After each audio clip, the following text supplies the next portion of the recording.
So what is a restavec?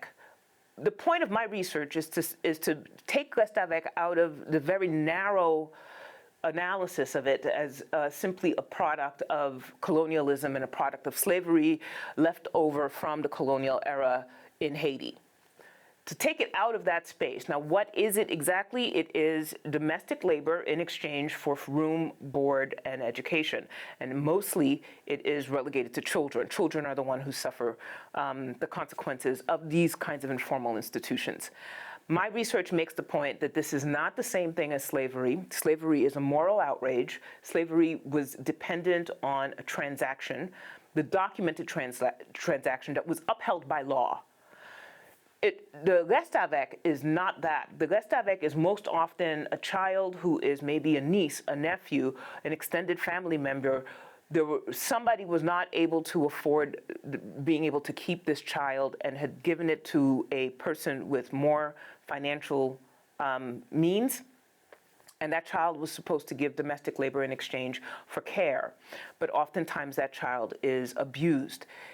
My research points out that this restavec system that is recognized in Haiti as within the narrow frame of colonialism, a continuation of colonial powers, and post-colonial conditions, is actually a very universal figure. And, we might recognize it as a foster care system in the United States. We might recognize it as a number of other kinds of systems, and they're replete. The novels from the 19th century are replete with figures like the restavec. We recognize it in well-known Disney figures like Cinderella. Cinderella is a restavec by definition.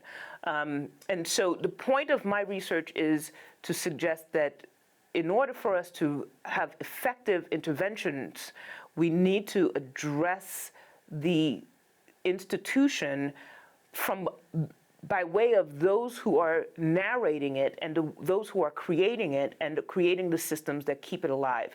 For example, taking a restavec is an act of magnanimity.